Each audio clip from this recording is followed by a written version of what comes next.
I had initially thought that I didn't have time, but there's always time. You just have to make for it, right? Yeah. And I know a lot of people say that they don't have time. I understand that you don't have time, but it's all about priority, prioritizing the things in your life. Honestly, we live in a 24-hour day cycle, and 8 hours of it goes to sleep, which is really, really important, sleep. And then there's another 8 hours, which might go to school, which might go to work, or even longer than 8 hours, right? But I can bet that you can sacrifice at least 1 hour per day on fitness. And that's all the time it's going to take for you to actually move forward. You just need that 1 hour of your time. Just don't waste time in the gym and just kind of go at it. And when you do that on a consistent basis, in no time, you're going to be there in a blink of an eye. All right, folks, we have today Kevin Sohel. He's a friend of mine. We grew up together. We have known each other since we were 10. We've been friends for how many years? Holy shit. Let me calculate this. 11 years? Well, now it's 2021. I came here in 2003. We've been friends for 18 fucking years. What the fuck? Yeah, man. I didn't even realize. Yeah. Damn. Like, our friendship is of legal age of drinking. That's how old our friendship is. Not in the States. You still need to be 21. But yeah, in Canada, in Quebec, yes, 18. 18. So our friendship can go to a bar without a fake ID and drink. Damn. Time flew. Yeah, time flew, man. And the reason why I invited you, Kevin, is that you have several obstacles, serious obstacles in life. Certain obstacles we're not going to talk about today, but what I want to focus on is the fitness journey. So to give you an idea, so Kevin was a very athletic kid. He used to play basketball, and he was pretty good too. He dealt with injuries. Like, it's a journey that was paved with ups and downs, but at some point he got really unhealthy. You know what? I'm not going to be polite. Bro, you got fat at some point. Yep. Like, you looked unhappy. Yep. And all of a sudden, despite his injuries, despite some of the, let's say, physical shortcoming, like his knee, I don't know what other injuries you have had, bro. Man, name anything in my body, I probably had it. Bro, especially the knee injury, I remember where you like tore your muscle. Despite all of that, today you're in a path. I'm not going to say you reach any point, because I don't think you care even about reaching a certain point. What you care about is the consistent journey upwards towards self-improvement. And to be honest, the fact that you put in that time, it inspired me. There wouldn't be any Tame Your Body. There wouldn't be any Let's Talk About. There would be anything. Like, if I didn't see you, like, you know what? He's doing it. If he can do that, I can do that too. What was the key ingredient to your eventual success? Key ingredient, man, finding motivation. That's like the most important. When we talk about cooking, right? There's always the most important basis before you start adding on other stuff like, garnishes, flavors, and whatever. And for this case, it's motivation. You can't really do anything without motivation. Motivation means purpose, right? You need to look for purpose. And without that, where are you going? You're just going to be walking on a field with no direction. You're just going to get yourself lost. So once you find your street, and then you figure out the highway, you're literally on a roll. So for me, it was motivation, because back then I didn't see any reason for me to work out, stay fit. Obviously, as a kid, as every young kid, you would think you're at your best optimal shape, and that age can't stop you, right? You feel like you're in control of your physicality, that you could pretty much live the rest of your life under that I guess, physicality. So for me, when I started to realize that my body was kind of like wearing me down, I was getting a lot of injuries, one after another, until one major injury kind of hit me hard and really brought me down. I wasn't working out for 2 years. I was doing nothing for 2 years. It was just a really bad knee that kind of put me on the couch for most of the time. I got depressed. I got sad. I started missing what I love to do. And so even that itself wasn't enough to get me going. What really got me going was when I realized that, you know, yes, I became a little bit overweight, right? But then one day I started experiencing these symptoms of sciatica, and that really messed me up. Like I was feeling it in my back, my leg, my glute. And so I was like, man, this is not good. This is not good. I'm only 26 years old, and I'm getting these kind of symptoms. Like, how is this normal? I should be in a better shape at the age of 26. I'm still young. So just experiencing that kind of gave me a wake up call, because I had realized that over the years I'm not working out since my knee injury that happened 2 years before that. My body kind of just went through this phase where I kind of gained weight, not watch out what I eat, just sit down most of the time, not do any kind of activity. I would just pretty much a jello. Okay. And then realizing that after that one symptom, all right, kind of woke me up, and I told myself, okay, this is over. Like, I'm not doing this again. Got to move forward. I'm going to take action. My body is my investment, right? So Beautiful. That's when I moved forward. Contacted a trainer, right? Went to the gym, started going consistently, and started watching out what I eat. One thing that older, like people who are older, I'm not going to say older, man. I'm going to say above 30s, there comes a point where you realize that, man, your body is not what it used to be when you're like in your early 20s. And a lot of people, the kind of mistake they make is that whenever they start having these issues, for example, your sciatica problem, I had something similar. I had gout. I started having symptoms of gout, bro. And I was the same age, let's say 26, 27. Gout is supposed to happen when you're like 50 or something. Why am I having it now? And the doctor basically told me, you have fatty liver. Keep continuing like this. We might have to do an open heart surgery at some point. I'll give you at least until 50. That was like the wake up call. But a lot of people don't take it as a wake up call. They don't even try. They just get depressed, and they kind of get into this acceptance phase that it is what it is. And that's dangerous. That's dangerous, because if you're just going to accept these negative changes going on in your life, you're pretty much inviting more negative changes that are just going to come up to you and creep up in your back later on. So if you can change now, if you can change the condition you are in right now, you're not going to be inviting these things later on. Instead, you're going to be scaring them away, and you're going to be inviting more positivity into your life. And I think that's what's important. It's important to hold yourself accountable and just kind of really beat yourself down and tell yourself, hey, what the fuck is going on? And that's pretty much what happened to me. And I think that's pretty much what happened to you. Another thing is another concept that people should know is comorbidity. Sometimes you have two diseases at the same time, and the more diseases that you pile up, the harder it becomes for you, especially when you're at a certain age where your metabolism isn't what it used to be. I'm talking about people in their 30s or their 40s. You may have some family history regarding cholesterol, regarding diabetes, even cancer. Even wake the fuck up.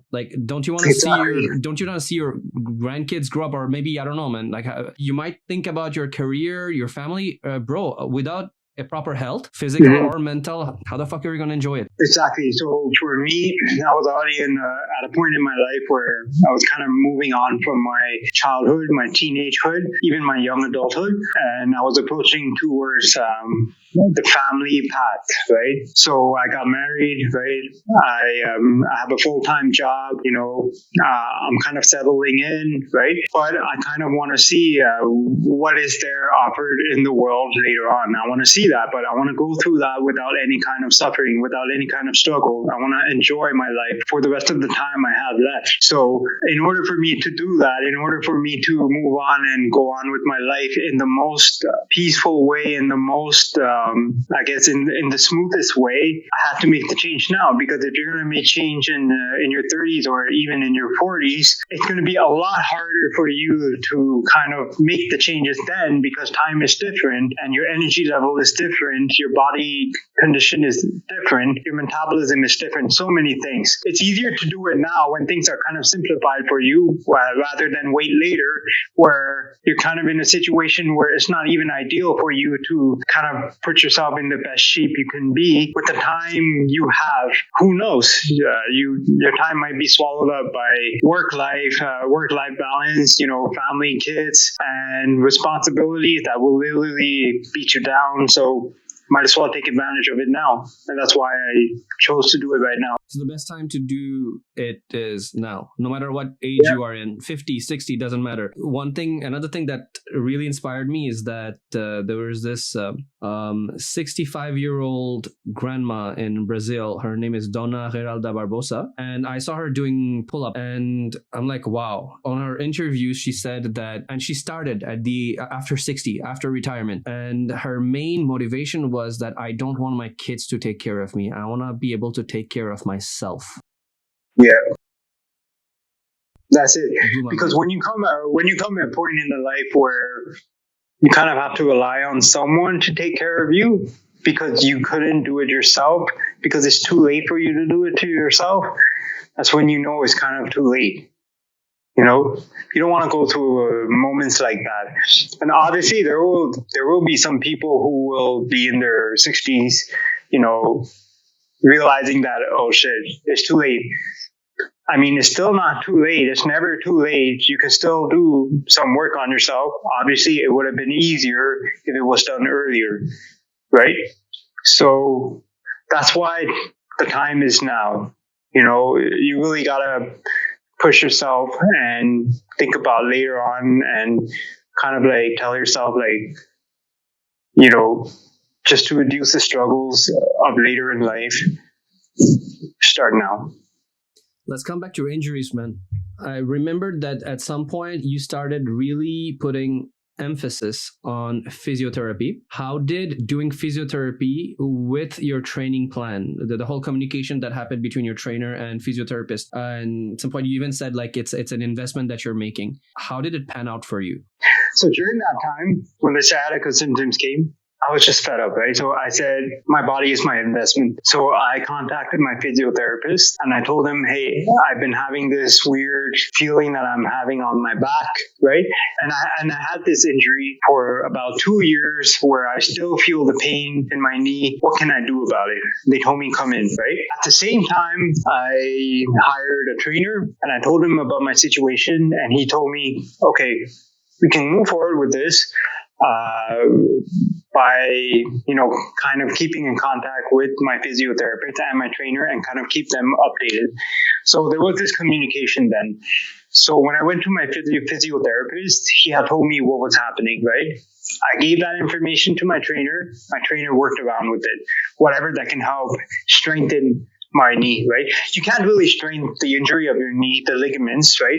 But you can work around the muscles surrounding your knee and kind of improve it, kind of make it stronger, better, just so that you don't ever have to put yourself at risk of re-injuring yourself because of the lack of strength down there. So communication was happening and we're just keeping in touch with each other, kind of like working around with the workouts, the training, and the recovery.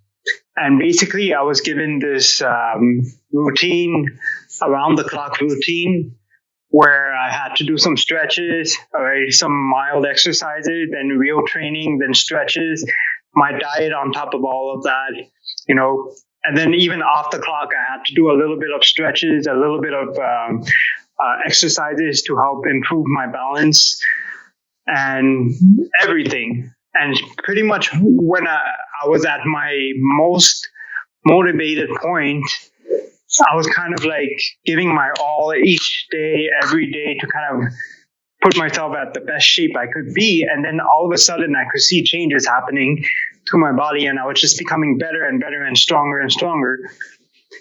And that's pretty much what happened. It was an investment I made and it paid off. But your exercise was only a small portion, if I remember. Diet was actually king in your story. Talk about that. What changes did you make? Because at some point you were into keto, it worked. You did lose a lot of weight, but then you also gained it all back. Yeah, for me, I mean, it could work for anyone, but for me, it was not sustainable. It didn't work for me. So, like you mentioned with the diet, I'm a true believer in the fact that for you to make progress with weight loss or even, gaining mass, 70% all comes from diet. 30% is from the workout. You really, really have to know how to control your consumption, the things you need to take in, the nutrients. You have to understand the nutritional facts. You have to understand everything, because these things are literally the difference maker that can help you on throughout the journey. For somebody who is untrained, somebody who is just about to start their fitness journey, they don't know much about diet or exercises, what would be your suggestion? Let's say if you could tell your younger self starting out, because you went through a lot of trial and error, what would you tell your younger self in terms of what really works, and how are you going to simplify it to that younger Kevin? Like, if I had the chance to tell myself something earlier, I would have told myself to watch what I eat, because literally everything I had eaten when I was 18, when I was 19, was just pure junk. Pizza, remember? Sugar. You're a big fan of pizza. Poutine. A lot of Coca-Cola. Good times though. Man, good times though. But man, I was known as someone that liked to eat a lot. And so I kind of thought I was unstoppable. No matter how much I eat, I'm still going to be in good shape. Wow, I really wish I could stop myself back then, because I really caught myself into a trap and I couldn't get myself out of it for a long time. So I would have told myself to just watch how I eat, focus on the calories, focus on the protein intake, right? The carb intake, the good fat. If I had taken all of these into account, I wouldn't have gone through these kind of struggles I had early on 2 years ago with my injury. In fact, I might have avoided a lot of injury just because of that. Did you completely cut down junk food from your life? Let me tell you something. I'm also a believer in enjoying your life, right? And I feel like a lot of people confuse this up, right? And they get this misconception that you have to completely cut down junk and pretty much eat like dog shit, right? And I mean, talking about like unseasoned food, just chicken, vegetable, right? And a little bit of good fat, and that's it. And that's your meal every day. Man, how are you going to live your life for the rest of your life eating that food on a daily basis 3 times a day? There's no way you can do that, right? So I'm a really strong believer in the fact that you can eat junk food, okay? But have that at the minimal consumption. Eat it at the minimum you can. For me, for example, if I were to give you an example, I'm going to have my junk, okay? Maybe once a week, all right? For one meal, I'll have my junk. But I'm going to make sure how I'm going to consume this junk, right?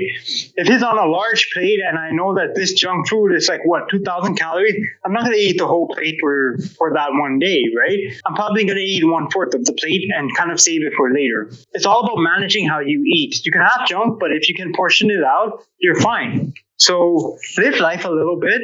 Enjoy what you eat, but don't eat too much of it. Also, what kind of junk it matters, and I learned it personally because, for example, having a Big Mac versus a pizza or a Bustan mixed plate. So pizza, you can't really tell what the chef is putting. It's more artistic, like whatever they feel like, they're going to put those toppings, and it's not consistent what kind of calories you're going to get. Bustan mixed plate.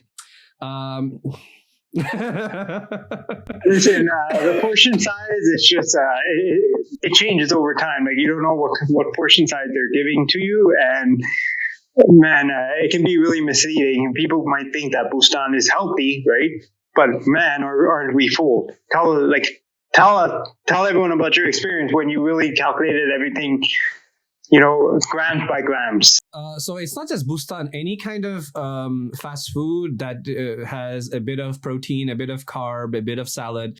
I mean, it's not bad food. Like I won't lie. Like it's still a lot. It's still heavy. It's still unhealthy if you over consume it. So let's say on MyFitnessPal, if I put Bustan mixed plate, it's gonna give maybe 800, 900 calories.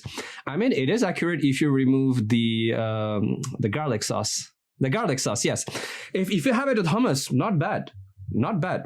Go ahead. Tahini sauce, go ahead. Garlic sauce. I mean, if you're let's say a person who is a lighter, for example, like who needs 1,500 calories, you're already over the calories, because if you actually take into account the meat you're having, and you think it's a lot of protein, it's not. It's 56 grams of protein around. Because I ordered Bustan. I still do from time to time. I like Bustan. Love it. But what I did was I took everything apart and measured it individually. A Bustan mixed plate is around 2,200 calories, roughly. I also put like 200 calories extra if you put extra olive oil or any kind of oil. Olive oil is not bad. It's just that if you want to lose weight, you have to be at a caloric deficit. And that's where I realized Bustan mixed plate is like 56 grams of protein. It's not enough. You need a bit more. But calorie-wise, you're already depleted. So what I realized is that I had to be mindful about what I eat. So instead of having Bustan mixed plate every single day, I have it maybe once a week or once a month. See, this is kind of like something I would have told myself earlier. Understand what you're eating, right? Understand what you're eating, right? Garlic sauce is something that probably a lot of people thought that, it's nothing, right? But man, that gives you, 200 calories on your daily intake. That's a lot, Minimum. For just the garlic sauce, minimum. So honestly, I would have told myself to know what I'm eating, know what I'm putting in there, because it really does change. Something so small can be 500 calories compared to something so big that can be just 200 calories. What would you rather eat? You want to be more full. You would rather eat something that's 200 calories but larger in portion. So people tend to get mixed up with that. Man, before I used to even think that pasta was good, that it's considered one of the healthy foods. I mean, it's still complex carbohydrate, but depends on your goals. If you want to lose weight, let's say you're going to run a marathon, sure, go ahead. You need that pasta. Sure. But if you're having it as dinner and after that you're going to sleep, I'm like, yeah, exactly. And it's crazy, but like it's just 1/4 of the pasta in a container. It's like already 500 calories, right? But people don't know that. They would just take the entire container, put it on their plate, have half of it or even the entire plate, but little do they know that they're consuming 1,000 calories, 1,500, depends.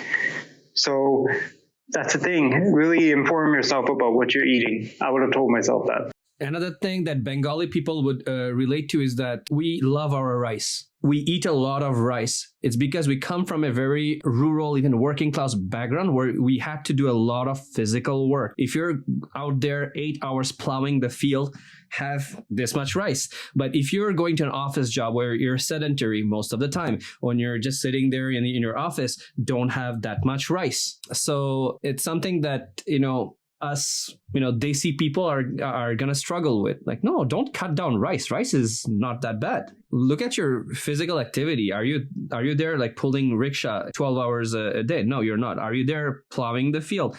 No, you're not. People, for example, in very physical work, I mean, it's fine. Eat. You're most likely you're gonna burn it off. But that's it. It's really all about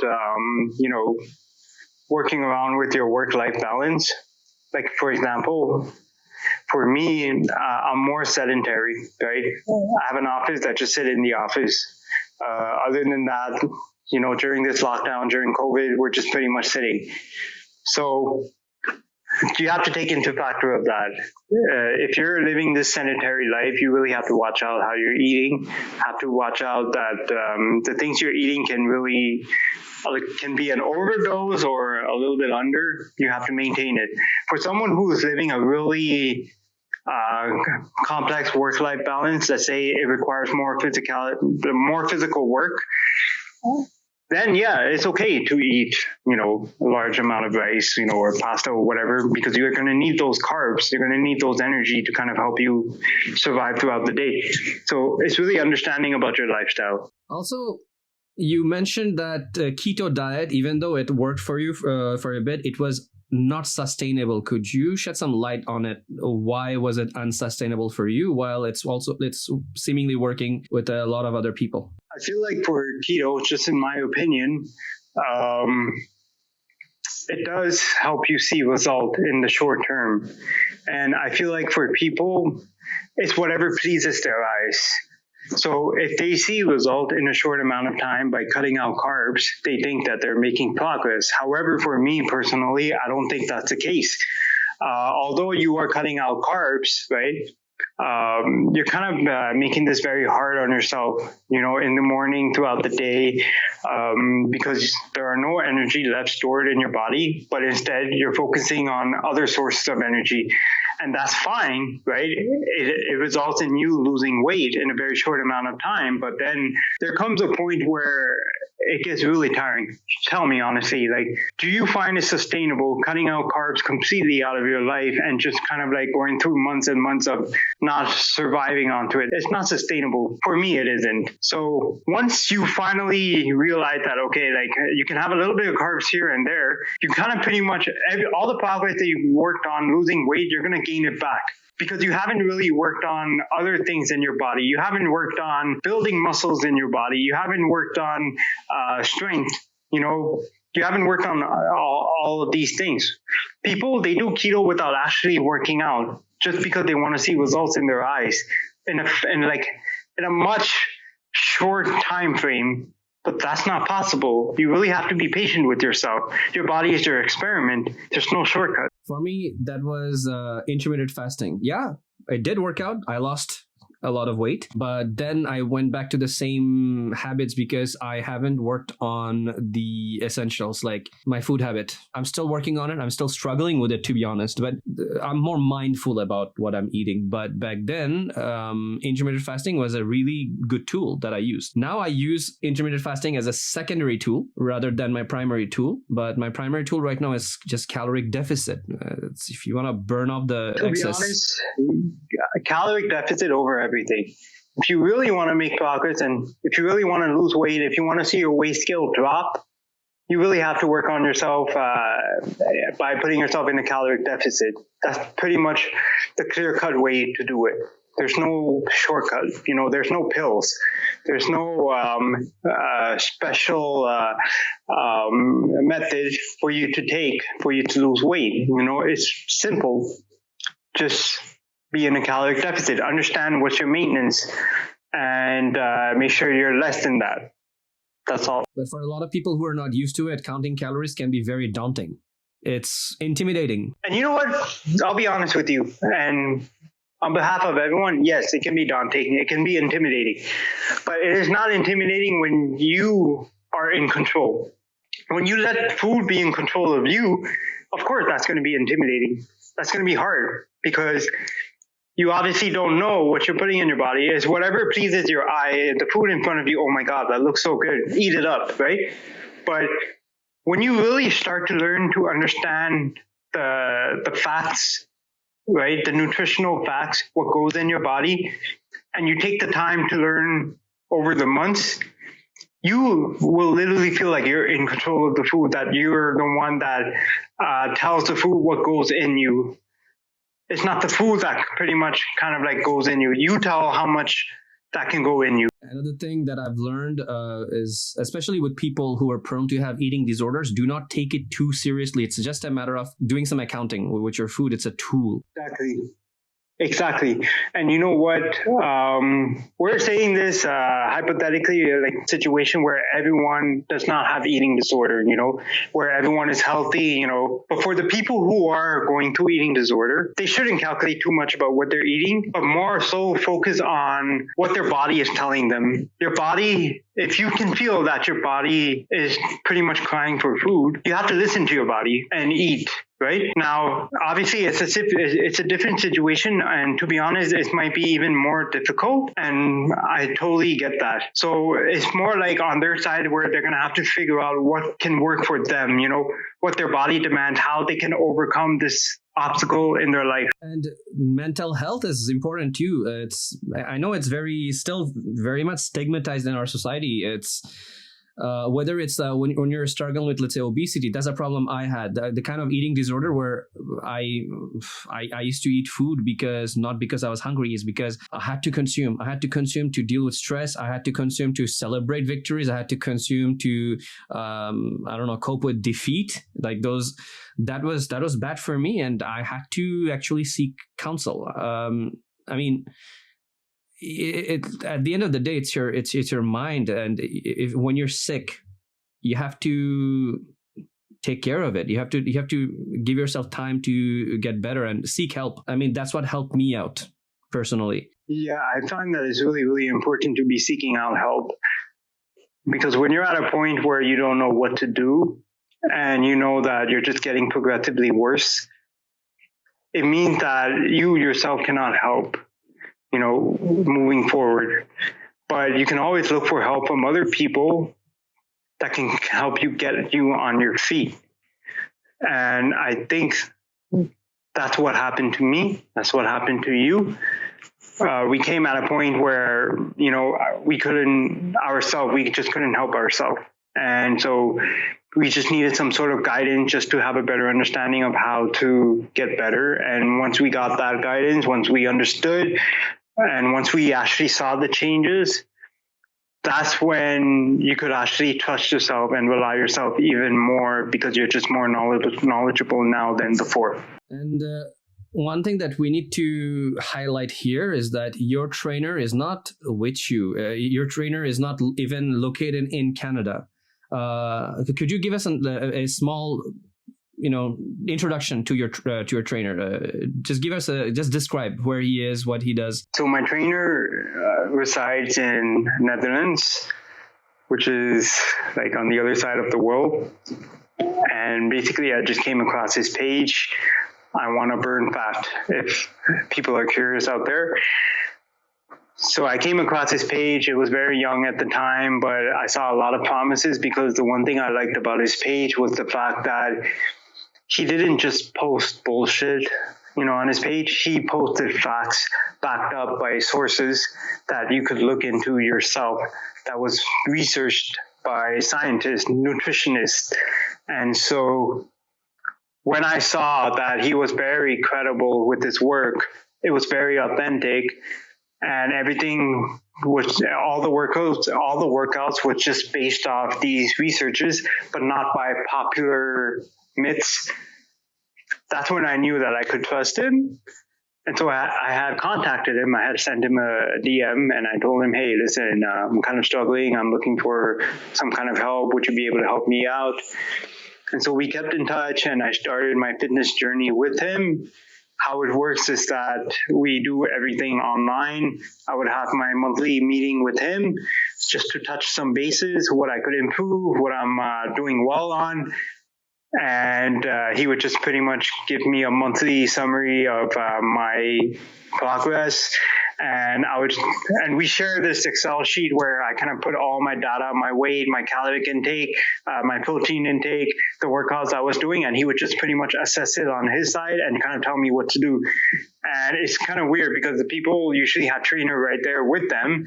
But for me, my trainer is not physically with me. I'm pretty much pushing myself to kind of like go on this journey on my own with my trainer there, but not actually being there. So really, it's more like I'm relying on myself. Whereas when you actually have trainer there with you, you kind of have to people tend to rely on their trainer to push them. But me, I only had to push myself. This is insane, because I know how hard it is to motivate yourself. I'll be honest, I was very fortunate to have Mike while the gyms were open, but then, it all closed down. It is what it is. But his motivation was the kick in the butt that I really needed. And insane on another way, because we live in such a time that somebody could be located half a world away and help you in your journey. And I don't think it would have been possible even 5 to 10 years ago. It was going to be difficult. Another thing that I personally observed is that even though your trainer did his best to keep you accountable, to track everything, small things where you actually need people telling you, that's where you had to kind of fill up the gap. For example, your breathing, for example, when you lifted weight. So basically, breathing patterns matter. And when your trainer is not physically there to observe you, to watch you, that's the con of not having the trainer there, because they're not there to kind of like point out the mistakes that you're making. When in fact I have to record myself and kind of send it to him, but I can't record the entire thing. So there are some parts where it's kind of like the gray zone, right? So that's when you really kind of like have to, and I know some people, they have egos, but I'm the kind of man that doesn't have the ego. I'm very open to criticism, and I take it to the heart, and I always look forward to, and I always look to improve from that.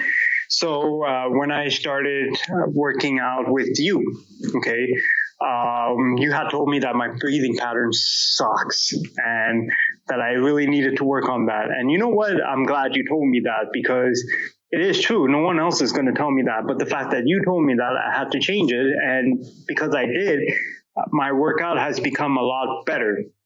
So that's the problem with not having the trainer there physically with you.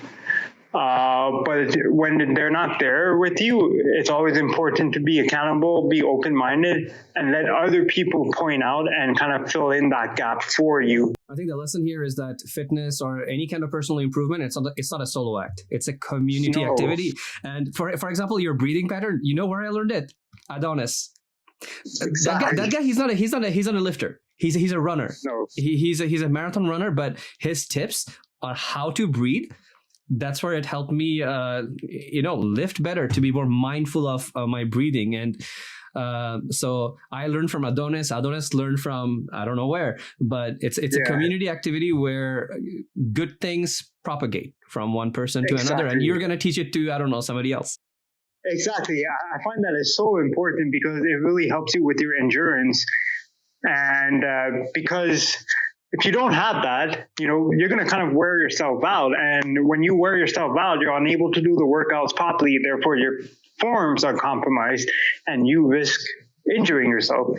So, yeah, you're right. I feel like it's all about like a community act, not a solo act. And in order for you to work as a community, you really have to kind of like be open to receiving hints, tips, criticism from people without taking it any personal.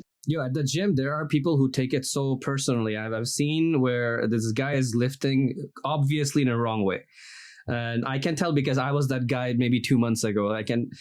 Somebody comes and even they're kind of on the fence about it. Hey, bro, you know what? Like you're doing it a bit wrong. And then they would get super aggressive. I'm like, who are you to tell me? I'm like, dude, just shut the fuck up and listen. I know. Like, we're just here to help you, We're just here to kind of like let you know that, hey, you're doing something wrong. You might hurt yourself. I'm just looking out for you. So just making sure that you can do this right. But obviously, that's not how they see it. They might take it personally because they think that you know better than them with their own body. But I feel that you might think that you know yourself so much, and you might think that you think you're doing it right. But no, that's not true. There are some things that are wrong, and if someone else points it out for you, it's obviously because you couldn't see that yourself. And so they're just trying to help you out. So that's kind of how I see it. People are just looking out for each other. It's a community activity, man. Exactly. It's like anything worth learning, or any kind of learning, for example. You could be the lone wolf, the solo act. You're only going to go so far. You need other people. You need other people's feedback, other people's opinion, because they have a different life experience. For example, my diet, it was basically fixed by Kevin's insight and his experience. My breathing, it was helped by Adonis. My first form, doing a proper squat, it came from Brian. And the mental aspect of training and the intensity at which I have to do certain things, it came from Mike. And who knows how many other people that are gonna share their knowledge with me. And I know that I also have to give back. So quit the solo act. That's what I'm going to say to my viewers. Exactly. Quit the solo act, swallow your ego, let it go, let people talk to you, let them tell you what's right. Be approachable. Yeah, be approachable. In the end of the day, it's you who decides whether you want to improve or not. Be a good gym goer. Don't be a gym bro. Yeah, don't be a gym bro. Gym bros. Other than your injuries, what were your biggest obstacles? I had initially thought that I didn't have time, but there's always time. You just have to make for it, right? Yeah. And I know a lot of people say that they don't have time. I understand that you don't have time, but it's all about priority, prioritizing the things in your life. Some things comes first, like work, right? If you have a family, then of course, your family. But honestly, we live in a 24-hour day cycle, and 8 hours of it goes to sleep, which is really, really important, sleep. And then there's another 8 hours, which might go to school, which might go to work, or even longer than 8 hours, right? But I can bet that you can sacrifice at least 1 hour per day on fitness, and that's all the time it's going to take for you to actually move forward. You just need that 1 hour of your time. Just don't waste time in the gym, and just kind of go at it. And when you do that on a consistent basis, in no time you're going to be there in a blink of an eye. This all comes down to the compound effect of having smaller habits, and I think that was my biggest issue, is that I would focus on the big goals or the macro image of what I want to become, but not focus on the day-to-day grind. I think a lot of people end up making the mistake, and Kevin, you did that too. You actually pointed that out. How would you recommend people to, prioritize, let's say, and focus on those micro grinds, but also have that vision, because that vision gives you hope, who you want to become? How would you strike a balance? What would you tell people? Okay, so pretty much evaluate your lifestyle, right? Some things you can't eliminate, okay? Work, school, family, right? But then I'm pretty sure there's some time in the day where you're on your phone, you're just spending 30 minutes scrolling. I'm sure there's the other time in the day where you're just taking a dump and you're just sitting there for an extra 30 minutes, right? How about you shorten that time a little bit, all right? How about you reduce your shower time, your dump time, and your social media time, right? And just kind of put all that 30 minutes into 1 hour and just go to the gym, Like that, it's as simple as that. There's always some time for you to kind of like make for the gym by kind of cutting out time, the useless time that you pretty much do it on a daily basis. So yeah, just pretty much evaluate your days, evaluate yourself, see what you do, and kind of filter the things that are not important. I'll be honest, I'm still not good at it. I'm still learning how to. You know what? And you know what? It may come out as something like I'm seeking excellence from people, but nobody is perfect. Honestly, nobody is perfect. Even me, I'm not perfect. There are some times where I kind of like slack off a little bit, but there's a difference between being aware and not being aware, right? When you're aware that you're slacking off, you're just kind of like, oh shit, I have to get up and kind of like do the things I need to do. And for me, it's going to the gym. So for other people, they might not realize that, and then they get really carried away and they end up spending like 4 hours wasting those time down the drain when all those time could have been used for the gym. I have a question to end our interview, a question that is very hypothetical. It's a very personal question. Shoot. If you could change one thing about the world, just one thing that you hold dear to your heart, what would that be? Honestly, never be afraid to go out there. Just don't stop yourself from going out there. I know a lot of people hold themselves from pretty much putting themselves out there, and had it been done sooner, a lot of opportunities would have came to them sooner. So if there's one thing that I would change in the world, or at least tell people in the world, is to kind of like step out of your bubble. And although as uncomfortable as it can be, this is a good step to make yourself towards something comfortable. So yeah, just pretty much put yourself out there, be uncomfortable, and everything will pretty much follow through, because there's so much things out there that is waiting for you, but it just never reached to you because you just kind of never really put yourself there to kind of take it in, and you're just pretty much stuck in where you are in your own bubble. So just be uncomfortable, just go out there and kind of like put yourself in the moment and take it all in.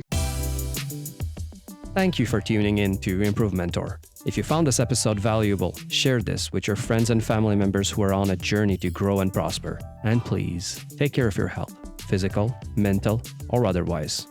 Until next time.